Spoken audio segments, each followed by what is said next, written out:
808, अभी तक 26 लोगों की मौत। महाराष्ट्र के पुणे में कोरोना का कहर जारी, 24 घंटे में 9 लोगों ने दम तोड़ा, 111 लोग पॉजिटिव मिले। मुंबई में आर्थर रोड जेल के सभी कैदियों को चेंबूर के माहौल में शिफ्ट किया गया, सभी कैदी क्वारंटीन किए गए। महाराष्ट्र के गृह मंत्री अनिल देशमुख ने कहा, आर्थर रोड जेल पूरी तरह से लॉकडाउन, दूध या सब्जी देने वालों पर कोरोना कैरियर होने का शक। भारत में 24 घंटे में कोरोना के 3,390 मामले सामने आए, देश में 56,000 से ज्यादा लोग कोरोना पॉजिटिव। देश में पिछले 24 घंटे में कोरोना से 103 लोगों की मौत, अब तक कुल 1,886 लोगों की मौत। कोरोना से रिकवरी रेट 30% तक पहुंचा, पिछले 24 घंटे में 1,273 लोग ठीक होकर वापस लौटे। कोरोना संक्रमण को लेकर अच्छी खबर, देश के 216 जिलों में कोरोना का एक भी मामला सामने नहीं आया, 42 जिलों में 21 दिन से कोई संक्रमण नहीं। स्वास्थ्य मंत्रालय ने कहा, लोगों को कोरोना के साथ जीना सीखना होगा, कोरोना से जुड़े गाइडलाइंस को फॉलो करना होगा।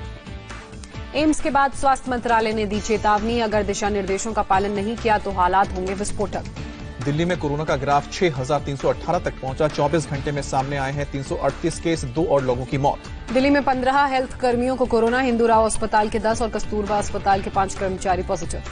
दिल्ली सरकार ने 3 होटल्स के 170 कमरों को Rajiv Gandhi super speciality hospital से अटैच किया, कोरोना पीड़ित दिल्ली के सरकार के अधिकारियों और कर्मचारियों को यहां रखा जाएगा। दिल्ली में कैट्स एम्बुलेंस सेवा में कोरोना की घुसपैठ, लक्ष्मीनगर दफ्तर में कैट्स के 45 कर्मचारियों की रिपोर्ट पॉजिटिव।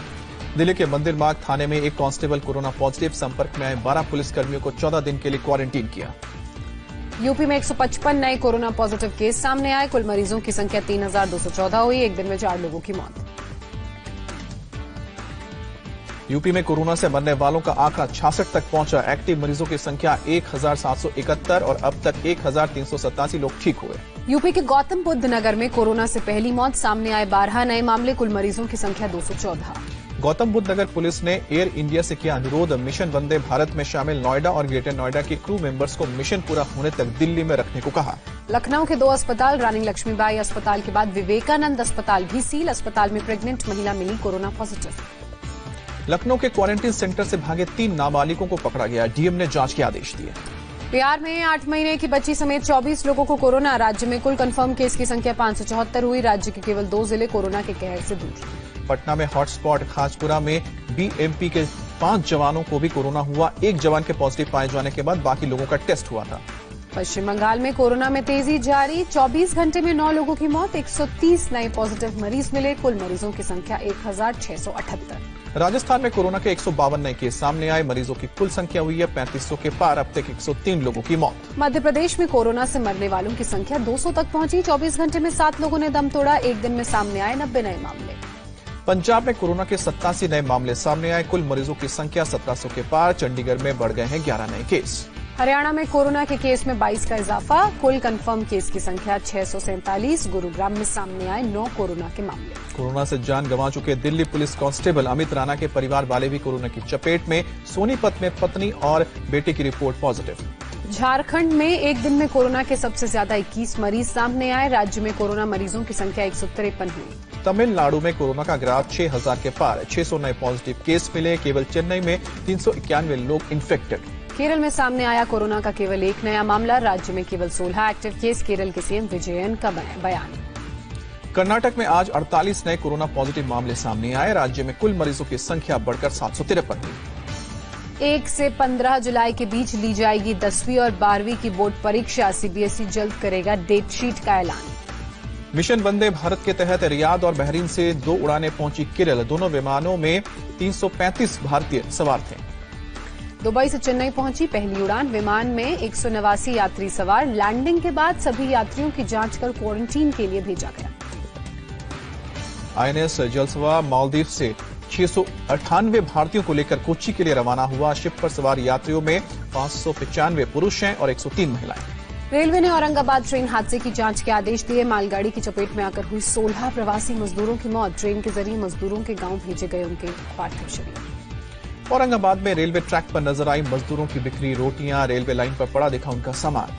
औरंगाबाद ट्रेन हादसे में जान गंवाने वाले मजदूरों के लिए मुआवजे का ऐलान, परिजनों को महाराष्ट्र सरकार देगी 5-5 लाख रुपए का मुआवजा। यूपी के शाहजहांपुर में रेलवे स्टेशन पर अमृतसर से गोंडा जा रही स्पेशल ट्रेन से कूदे 5 मजदूर। जीआरपी पुलिस ने 5 को हिरासत में लिया, सभी को क्वारंटीन किया। मुंबई के पास नाला सुपारा में से दर्द भरी तस्वीर सामने आई। साइकिल से यूपी के बनारस के लिए निकले 9 प्रवासी मजदूर। मजदूरों ने पैसे कर्ज लेकर खरीदी साइकिल।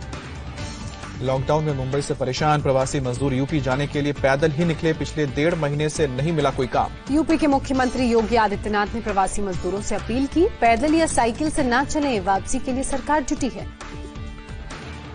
अंबाला में पुलिस ने सैकड़ों मजदूरों के पंजाब से हरियाणा में एंट्री करने से रोका। पैदल ही बिहार और यूपी लौट रहे हैं मजदूर। बॉर्डर पर पुलिस का जमावड़ा।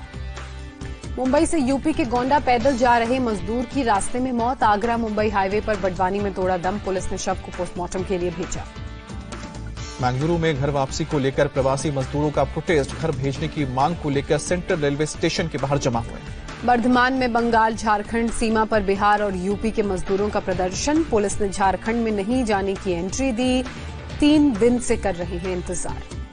पंजाब के मोगा में घर जाने के लिए फॉर्म भरने के लिए उमड़ी प्रवासी मजदूरों की भीड़। सोशल डिस्टेंसिंग की उड़ाई धज्जियां। बंगलुरु में ट्रेन पास जारी करते वक्त प्रशासन की लापरवाही। पुलिस और अधिकारियों की मौजूदगी में प्रवासी मजदूरों ने उड़ाई कानून की धज्जियां। जम्मू के कठुआ में कम सैलरी मिलने पर मजदूरों का हंगामा। नाराज मजदूरों ने मिल पर किया पथराव। पुलिस की गाड़ियों पर भी हमला किया। दिल्ली से मुजफ्फरपुर के लिए श्रमिक स्पेशल ट्रेन रवाना। ट्रेन में करीब 1200 लोग सवार। एक दिन पहले छतरपुर रवाना हुई थी ट्रेन। दिल्ली सरकार दिल्ली से रवाना होने वाली सभी स्पेशल ट्रेनों का खर्च उठाएगी। अभी तक किसी राज्य सरकार के जवाब नहीं देने के बाद मंत्री गोपाल राय ने ऐलान किया। मुंबई से चली पहली श्रमिक special express train. Lokmanya terminus से यूपी के बस्ती ट्रेन रवाना। अभी तक मुंबई के आसपास के स्टेशनों से ट्रेन हो रही थी रवाना। लॉकडाउन की वजह से जम्मू में फंसे हैं 406 में से 166 लोगों को घर भेजा गया। 2 बस पटना, एक बस यूपी उत्तराखंड के लिए रवाना। बिहार से स्पेशल ट्रेन पहुंची तेलंगाना। 225 मजदूर पहुंचे लिंगमपल्ली स्टेशन। पुलिस के मुताबिक सभी तेलंगाना में काम करने को उत्सुक। गुजरात के सूरत से प्रवासी मजदूरों को लेकर कानपुर पहुंची श्रमिक स्पेशल ट्रेन। 1200 मजदूरों को लाया गया। बांग्लादेश के ढाका में फंसे जम्मू कश्मीर के स्टूडेंट्स लौटे। श्रीनगर एयरपोर्ट पर छात्रों ने सरकार और भारतीय दूतावास का आभार व्यक्त किया। पंजाब में फंसे एनआरआई अमृतसर से ब्रिटेन भेजे गए। विमान में बैठने से पहले एयरपोर्ट पर सभी की स्क्रीनिंग की गई। तमिलनाडु के त्रिची में महिलाओं का प्रदर्शन। लॉकडाउन में शराब की दुकान खोलने का विरोध। केंद्रीय गृह मंत्री अमित शाह ने केंद्रीय सुरक्षा बलों में कोरोना के बढ़ते मामलों पर चिंता जताई। सुरक्षा बलों के डीजी के साथ बैठक। कोलकाता में सीआईएसएफ के असिस्टेंट सब इंस्पेक्टर की मौत। अर्धसैनिक बलों में अब तक 50वीं मौत। करीब 530 जवान वायरस की चपेट में। बीएसएफ के 30 और जवानों की कोरोना पॉजिटिव पाए जाने के बाद और हरकंप दिल्ली के 6 और त्रिपुरा के 24 बीएसएफ जवान कोरोना पॉजिटिव पाए गए हैं और अब तक कुल 223 बीएसएफ जवान कोरोना से पीड़ित हैं। स्वास्थ्य मंत्री हर्षवर्धन ने लॉन्च किया आयुष संजीवनी ऐप। कोरोना के खिलाफ जंग में आयुष मंत्रालय की तरफ से सिफारिश की गई दवाओं के बारे में मिल सकेगी जानकारी। आयुर्वेद की 4 औषधियों का कोरोना के मरीजों पर होने जा रहा है ट्रायल। अश्वगंधा, गिलोय, मुलेठी और आयुष 64 के फायदे देखे जाएंगे। देश के 21 अस्पतालों में प्लाज्मा थेरेपी का मेडिकल ट्रायल होगा। आईसीएमआर की देखरेख में जल्द शुरू होगा ट्रायल। राहुल गांधी ने बिना देरी के पैकेज का ऐलान किया। गरीबों और मजदूरों को जल्द मदद की जरूरत। राहुल ने कहा, कोरोना की लड़ाई पीएमओ में ही लड़ी जाएगी तो जीत कैसे मिलेगी। सबको साथ लेकर चलना होगा जरूरी। कांग्रेस मदद के लिए तैयार। ग्रेटर नोएडा के एक निजी अस्पताल में कोरोना पीड़ित महिला से छेड़छाड़। पुलिस ने 2 वार्ड बॉय को गिरफ्तार किया। अस्पताल में हुई थी महिला की डिलीवरी। यूपी के नोएडा में फर्जी बस सर्विस देने वाले 2 लोग गिरफ्तार किए गए। बिहार पहुंचाने के नाम पर लोगों से 3-3 हजार रुपए कर रहे थे ठगी। यूपी के मुरादाबाद में अपने घर लौट रहे मजदूरों को लूटने वाला शख्स गांव वालों के हत्थे चढ़ा। लोगों ने पेड़ से बांधकर पिटाई की। चाकू दिखाकर लूटपाट किया था। मध्य प्रदेश के राजगढ़ में सोशल डिस्टेंसिंग की धज्जियां उड़ी। प्रशासन के सुबह 7 बजे से शाम 4 बजे तक ढील देने के बाद बाजारों में उमड़ रही है लोगों की भारी भीड़। बैंगलोर में बाइकर्स बन रहे हैं बीमार लोगों के मसीहा। हाई स्पीड बाइक से लोगों तक पहुंचा रहे हैं जीवन रक्षक दवाएं। राइट टू सेव लाइव्स के नाम से चला रहे हैं मुहिम। दिल्ली के द्वारका में पुलिस ने मनाया 86 साल की बुजुर्ग महिला का बर्थडे। बंगलुरु में मौजूद महिला के बेटे ने पुलिस को किया था मैसेज। मुरादाबाद में पुलिस ने बुजुर्ग दंपति का मनाया जन्मदिन। लॉकडाउन में नोएडा में फंसे बुजुर्ग दंपति के बेटे ने पुलिस से रिक्वेस्ट किया था। लखनऊ में पुलिस का लोगों ने किया सम्मान। लोगों ने छतों से की फूलों की बारिश, माला, सैनिटाइजर और मास्क देकर किया सम्मान। कश्मीर घाटी में 3 दिन बाद दोबारा इंटरनेट सेवा बहाल की गई। हिजबुल कमांडर रियाज नाइकू सहित मारे गए 3 आतंकियों के खात्मे के बाद इसे बंद किया। सेना का फाइटर प्लेन मिग 29 पंजाब के नवा शहर में क्रैश हुआ। पायलट सुरक्षित। हादसे की जांच के आदेश। अमेरिकी राष्ट्रपति ट्रंप जल्द ही डब्ल्यूएचओ पर करेंगे ऐलान। डब्ल्यूएचओ की फंडिंग पहले ही रोक चुके हैं। चीन के हाथ में खेलने का आरोप लगाया है। डब्ल्यूएचओ ने कहा, शरीर को ज्यादा गर्म या ठंडा रखने से कोरोना पर कोई फर्क नहीं पड़ता। वायरस से जुड़ी कई भ्रांतियों पर भी सफाई। अमेरिका में ग्रेट डिप्रेशन के बाद सबसे ज्यादा 14.7% बेरोजगारी दर। अप्रैल में करीब 2 करोड़ लोगों ने गंवाई है नौकरी। अमेरिका में बढ़ती बेरोजगारी का असर।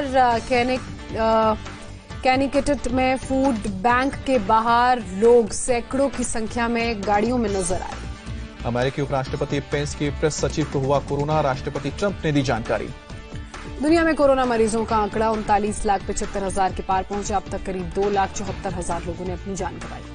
चीन में कोरोना का सिर्फ एक केस सामने आया है। चीन में कुल मरीजों की संख्या 82,886 तक पहुंची है और अब तक 4,633 लोगों की मौत हुई है। कोरोना पर डब्ल्यूएचओ का बड़ा खुलासा। कोरोना के शुरुआती मरीज चीन के वुहान मार्केट से खाना ले जाया करते थे। सीआईआई ने कोरोना संकट से निपटने के लिए 15 लाख करोड़ रुपए का स्टिमुलस पैकेज देने की मांग की। रकम भारत की कुल जीडीपी का 7.5% है।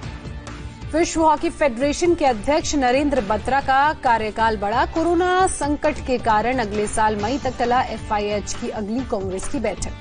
कोरोना संकट के बीच साउथ कोरिया में फुटबॉल लीग की शुरुआत। बिना फैंस के शुरू हुए मुकाबले। स्टेडियम में लगाए गए समर्थन वाले बैनर।